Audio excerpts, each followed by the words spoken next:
Hey everybody, welcome to Androidvision. Yeah. Man, it was just rock and roll, sex, drugs, and rock and roll, baby. He was talking about his nuts. She was looking at him. He brought them on the table. Mm-hmm. And each time I thought I'd found my Prince Charming. She's dead. See you later, alligator. They're black-facing tiger? Oh my God! They were! Stop it. You must kill them without any hesitation.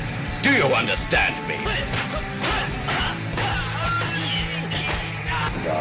Hawk Slayer. Hawk Slayer. Cock Slayer. No, Hawk Slayer. Oh. I don't think the ambulance will do any good now.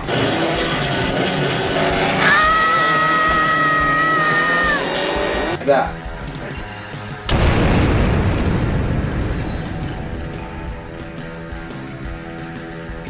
What'll they do next?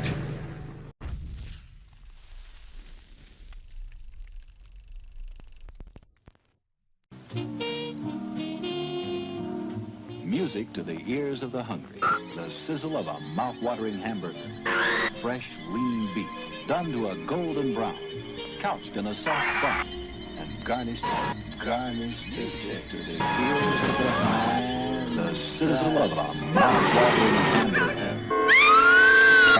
Welcome to Androidvision, brought to you by the Intestinal Fortitude Podcast Network. Wait, are we doing... Let's do both. Yeah! We can just keep going. The thing, where you go. Wow, this is gonna go good fucking ending. Alright, guys. Boom!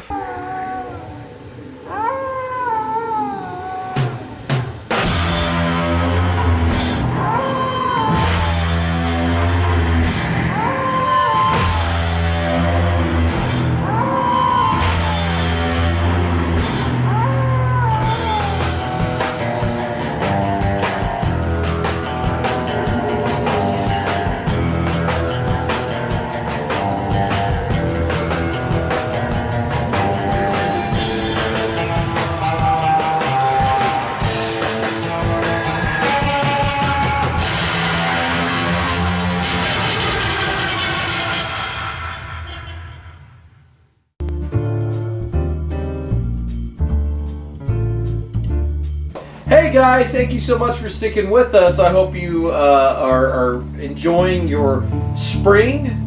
Here we are in the month of, what are we doing, April? Fucking shit, dude. I better, it's hot. It's getting hot. It's getting warm. It's getting very hot. It's getting warm. Getting Why are hot. you still wearing the hood? I know. What are you hiding under there? I'm gonna take the hood off. Oh, There you go. I look it's good. just hair. I know. I look good. There you go. So, all right, guys. Thank you so much for tuning into your March edition of, or is it April? Fuck. I keep fucking It's up. April. April, April. Androidvision. So, thank you. Appreciate that. You know what? All over right here. I don't know how to drink. It just drools out. So, as you can see, we're having a good time tonight, guys. We're really kind of going through the gamut this year. What are you laughing at over there, Just sir? covering your tits. It spilled all over my tits. you Like, can't I see it. missed my whole mouth, and so I was trying to absorb it.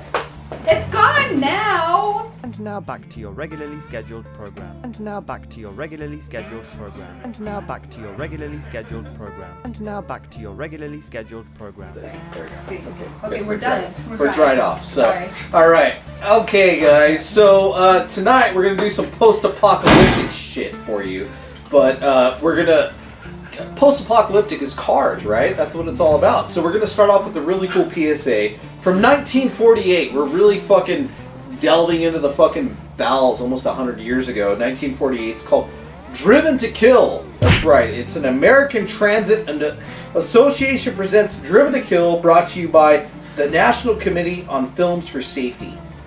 There's no real gore in this movie, guys, so I saved you from the real gore.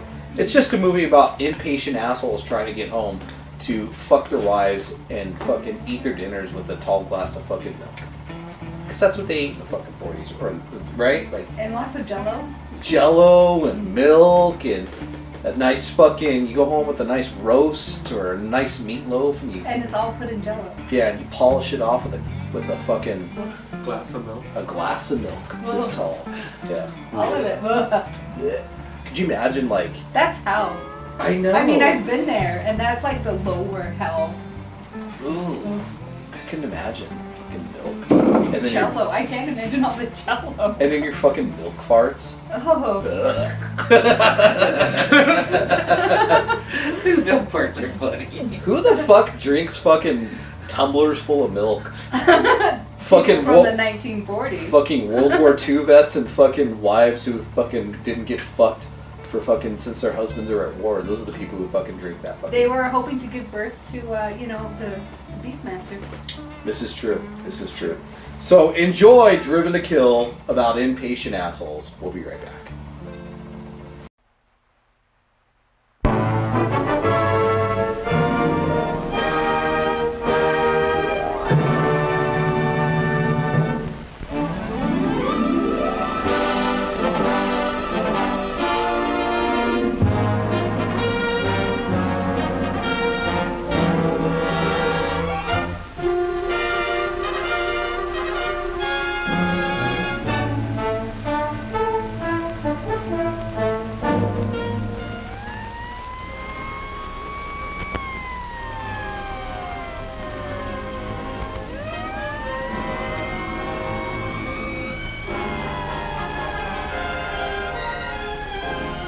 I don't think the ambulance will do any good now.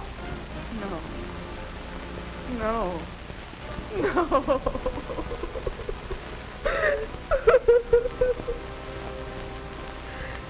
Victim male, age about 35, hair brown, eyes blue. Those are the cold, impersonal statistics set down in the police records, the official summing up of the sudden tragedy that struck just outside Medford Village last night. But the causes of tragedies are seldom sudden. They grow out of human frailties, and this case was no exception. Because I believe this story of death by violence is one of widespread interest, I'm going to turn back the pages of the calendar for a few days and introduce you to some of the principals in it. This is the house that Hal Johnson built about 10 years ago in Medford. It's just like thousands of other suburban houses, but it's home, and a happy one, to Ellen Johnson and Harold Jr. and little Barbara Ann and Hal Johnson, the Lord and Master. It doesn't just happen to be a happy home. It's that way because Hal, like the average American parent, works hard to keep it so. He's careful about the health of his children, and of the old man's too. It's not smart to have the breadwinner come down sick. And he's cautious about people getting hurt. Women will do the darndest things. A man has to lay down the law sometimes.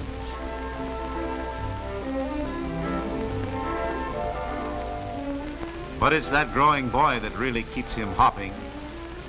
Of course, you have to give a boy knives and tools, but you don't want him to cut an arm off. That knife is for fun, son, but you have to respect it. Always carve away from you. It's dangerous unless used properly. He's considerate of his fellow man, too. That's the way he was brought up. Give the other fellow a break. Live and let live. Hal plans for the future to the best of his ability. It takes some juggling of the figures to stretch the family budget for the most and wisest protection. And he may have to sacrifice some very desirable things. But even if he's not around to see it, his wife and kids will have security and education. But don't think that being a careful family man and a conscientious citizen keep Hal from having a good time. He's a crack shot, you know, and never fails to bring down his quota in season. And in keeping with his usual attitude toward things, his hunting manners are very good.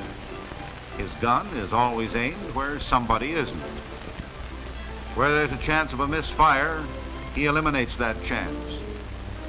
A shotgun can be dangerous. If you're going to enjoy it and live, you have to respect it. Even though I've been building him up, driven by over 100 horsepower, responding to his touch, his consideration for the other fellow disappears. He drives consistently at unsafe speeds. Oh, he may be within the posted speed limit, just. But on a wet or slippery road, he has no real control over his car at 55. He's a confirmed bumper chaser. He'll stay right behind the car in front of him, so close that if anything should happen to the other fellow, neither of them would have a ghost of a chance. He doesn't seem to realize that at the speed he is traveling, his car has the same impact as if it were dropped from an 8-story building. In traffic, he's a weaver, pulling in and out of line. For what? To gain a few seconds? Or maybe to get a little thrill out of what he considers his driving skill and judgment? That little thrill is going to be purchased dearly one day at the price of torn, mutilated bodies and tragic, heartbroken families.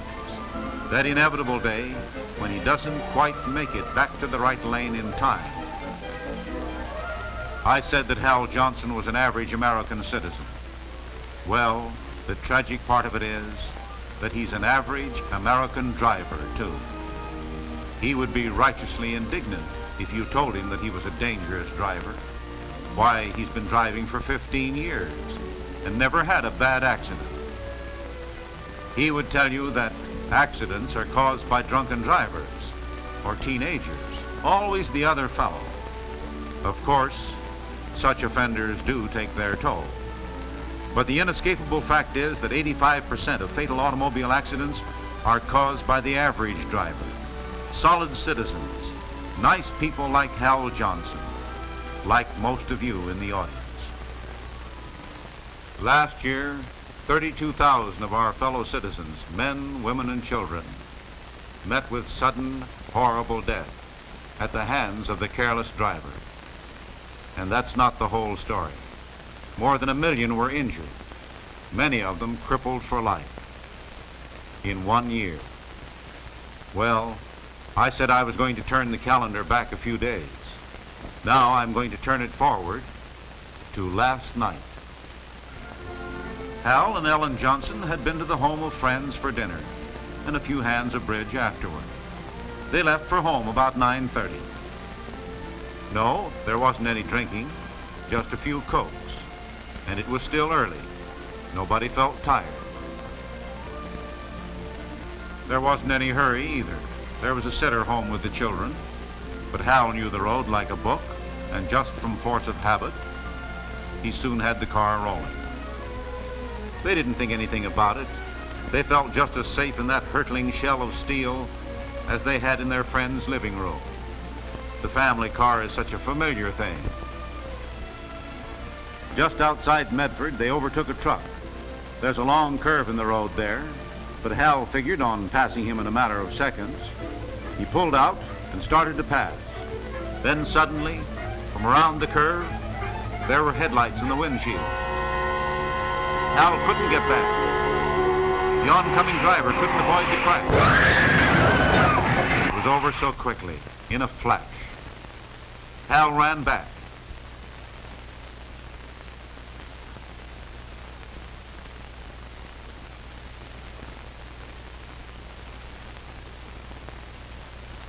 He got the innocent driver, the victim, out of the wreck, still breathing. And then other cars stopped and the people came, and the state police took over. They were very calm and efficient, the police. They took care of everything. And there wasn't anything for Hal to do except to stand and wonder about the still figure under the blanket. Did he maybe have a home and a wife and 2 kids? And Hal prayed that he would live and be well again. And then... I don't think the ambulance will do any good now. No. You'll have to come with me, mister.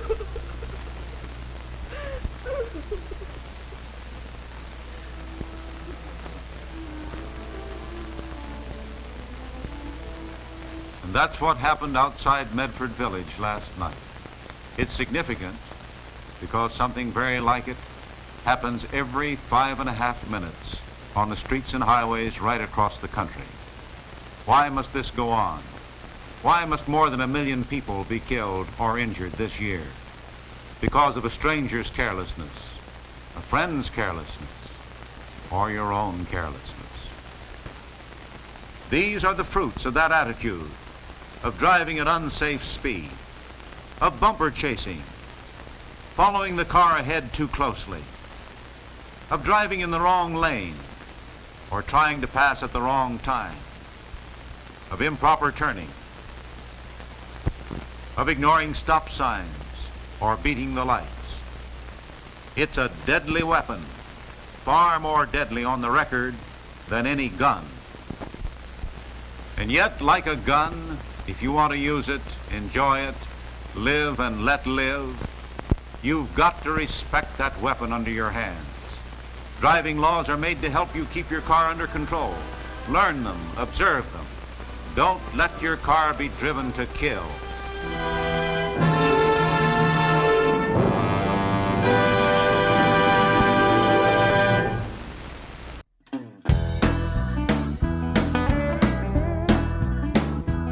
I hope you enjoyed Driven to Kill, guys. And it's essentially about, like, fucking, I don't know, an impatient fucking Harry fucking trying to get home to his family because, you know, his wife was all hopped up on whatever medication the fucking doctor gave her and was pretty much just legalized speed, right? Yeah, pretty much. Yeah, she didn't come home. The house was clean when he got home. Yeah. Right? That's a real thing. Yeah, it's a No, that's a real thing. They give housewives speed so that they would they'd have energy through the day to take care of all the duties. So they'll do anal. Well, I mean, that was just the plus. Good answer. But the purpose was to do housework and take care of the children. If you're into anal, I mean, sometimes it slips. It happens. And it's a whoop. Yeah, I had that experience the other night. But anyways. Giving or receiving? You know the answer. Receiving. No, giving, of course.